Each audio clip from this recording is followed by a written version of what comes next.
ان کے بعد محمد یونس کو دعوت دیتا ہوں آئے آپ کو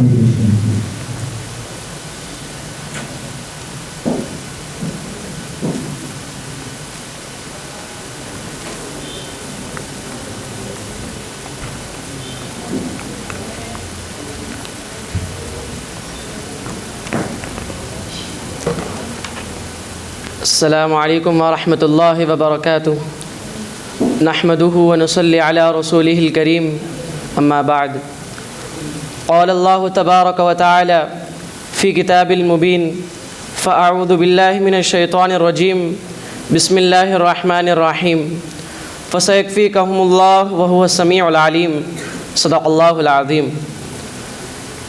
صدر ذی وقار معزز اساتذہ اور میرے عزیز ساتھیوں، تاریخ انسانیت کے اوراق میں کچھ شخصیتیں ایسی بھی تحریر ہیں جن کے چرچے وقت کی سرحدوں کو پھلانگ کر صدیوں تک گونجتے رہتے ہیں۔ ان کی زندگیوں کی خوشبو نسلوں تک پھیلتی رہتی ہے۔ ان کے اخلاق، ان کے کردار، ان کی عظمت، ان کی پاکیزگی، ان کی قربانیاں انسانیت کے لیے مینار نور بن کر ہمیشہ رہنمائی کرتے رہتی ہیں۔ ان عظیم ہستیوں کے قافلے میں ایک درخشاں چہرہ، ایک روشن دل، ایک پاکیزہ روح، ایک حیادار وجود، ایک سخی ہاتھ اور ایک مطمئن قلب لے کر جس شخصیت نے اسلام اور اہل اسلام پر جو احسانات کا سلسلہ رقم کیا، وہ مبارک ہستی تیسرے خلیفہ راشد داماد رسول سیدنا عثمان بن عفان رضی اللہ تعالی عنہ ہے۔ یہ وہ مبارک ہستی ہے جن کے حرم میں نبی کریم صلی اللہ علیہ وسلم نے اپنی دو لاڈلیاں یکے بعد دیگر نکاح میں دی۔ اسی نسبت سے آپ کو ذو النورین کہا جاتا ہے۔ تاریخ اسلام گواہ ہے، جب بھی دین پر کڑا وقت آیا تو عثمان غنی کی دولت نے اسلام کے لیے ڈھال کا کام کیا اور اپنی جیب سے زمین خرید کر مسجد نبوی کو وسیع کر دیا۔ آج ہزاروں مسلمان اسی حصے میں سجدہ کرتے ہیں۔ یہ سب صرف ایک امیر شخص کے عطیات نہیں تھے، یہ ایک محبت کرنے والی روح کے صدقہ جاریہ تھی۔ جب مسلمان پینے کے پانی کو ترس رہے تھے تو یہ عثمان ہی تھے جنہوں نے بئر روما منہ مانگی قیمت پر خرید کر مسلمانوں کے لیے وقف کر دیا اور فرمایا آج کے بعد عثمان بھی وہیں سے پانی پیئیں گے جہاں سے ایک عام مسلمان پیے گا۔ جب غزوہ تبوک کے موقع پر تنگ دستی کا عالم تھا تو آپ نے رسول اللہ صلی اللہ علیہ وسلم کے قدموں میں مال و دولت کے انبار لگا دیے، اتنا مال دیا کہ میرے آقا کے چہرے مبارک خوشی سے تمتما اٹھا اور زبان نبوت سے یہ الفاظ جاری ہو گئے، آج کے بعد عثمان جو بھی کرے اسے کوئی نقصان نہیں، عثمان نے جنت خرید لی ہے۔ عثمان غنی صرف دولت کے غنی نہیں تھے بلکہ وہ حیا اور کردار کے بھی غنی تھے۔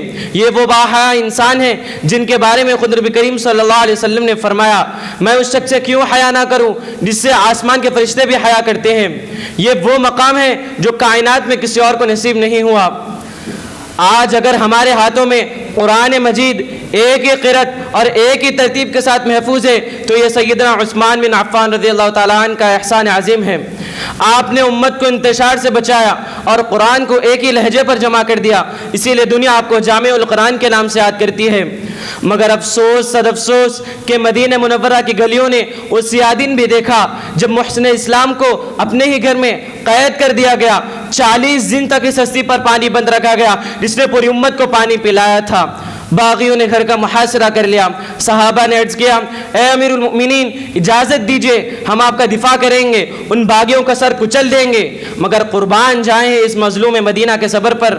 آپ نے فرمایا میں نہیں چاہتا ہوں کہ میری وجہ سے شہر نبی میں خون کا ایک قطرہ بھی بہے۔ پھر وہ دردناک گھڑی آئی جب 18 ذو الحجہ کو جمعۃ المبارک کے دن حالت روزے میں تلاوت قرآن کرتے ہوئے آپ کو شہید کر دیا گیا۔ آپ کا خون ناحق قرآن کی اس آیت پر گرا فَسَيَكْفِيكَهُمُ اللَّهُ وَهُوَ السَّمِيعُ الْعَلِيمُ، پس قریب اللہ آپ کی طرف سے ان دشمنوں کے لیے کافی ہو جائیں گے، وہ بہت سننے اور جاننے والے ہیں۔ معزز سامعین، عثمان غنی کی شہادت ہمیں سبق دیتی ہے کہ مسلمان اپنی جان تو دے سکتا ہے لیکن امت میں فساد برپا کرنا گوارا نہیں کرتا۔ آپ کی زندگی سخاوت کا پیغام ہے اور آپ کی موت صبر کی معراج ہے۔ آئیے آج یہ عہد کریں کہ ہم عثمان غنی کی طرح اپنے مال سے دین کی خدمت کریں گے اور ان کے دامن حیا کو تھام کر اپنی زندگی گزاریں گے۔ اللہ تبارک و تعالی ہمیں اس عظیم شہید کے نقش قدم پر چلنے کی توفیق عطا فرمائے، آمین۔ وآخر دعوانا الحمد للہ رب العالمین۔